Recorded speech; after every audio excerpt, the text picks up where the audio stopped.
Novi početak u Dugoj ulici. Eto, stigao je. 29-godišnji Kugli mladenački je nestrpljiv i odlučuje se odmah krenuti do broja 12. Na ulicu gledaju dva izloga s knjigama, a iznad njih kočio se natpis: Knjigarna Lavoslava Hartmana. Knjižara se smjestila na početku Duge ulice, tada glavne trgovačke i poslovne ulice, u susjedstvu miomirisne pekarnice Zajniga, poznate apoteke Jurja Augustina i nadasve slatke Šolcove slastičarnice. Rano je i unutra je samo jedan čovjek što sjedi na običnu drvenu stolcu i prelistava neku knjigu. Čuvši kako se otvaraju dveri njegova knjiškog kraljevstva, postariji je vladar nehajno podigao pogled, a zatim ustao. Bio je to Lavoslav Hartman, koji se tijekom 25 godina djelovanja pokazao kao svestran talent, kao poduzetnik i trgovac, izdavač, urednik i autor.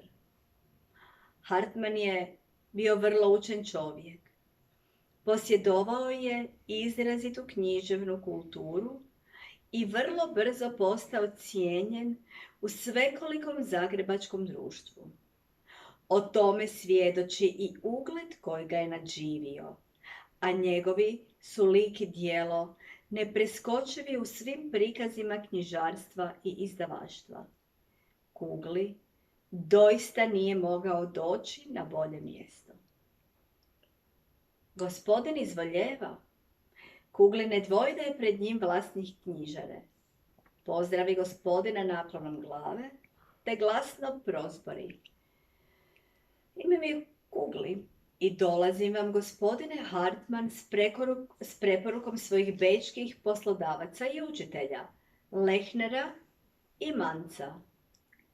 I pruža Hartmanu pisanu, urednu omotnicu spremljenu i preporuku.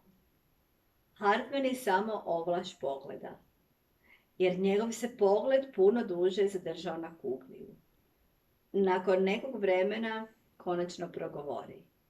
Glas mu je tih, ali odlučan. Znam za vas, gospodine. Lehna i Manc pisali su mi da će vas uputiti k meni. Bogme su vas nahvalili, no vidjet ćemo. Uglavnom, ako je sve to istina, drago mi je da ćete postati mojim pomoćnikom. Kugli s olakšanjem prihvaća pruženu ruku i sasvim je siguran da će kod tog čovjeka pronaći sve što traži. Mogućnost daljnjeg usavršavanja u struci i, tko zna, možda ostvariti i nešto više od toga.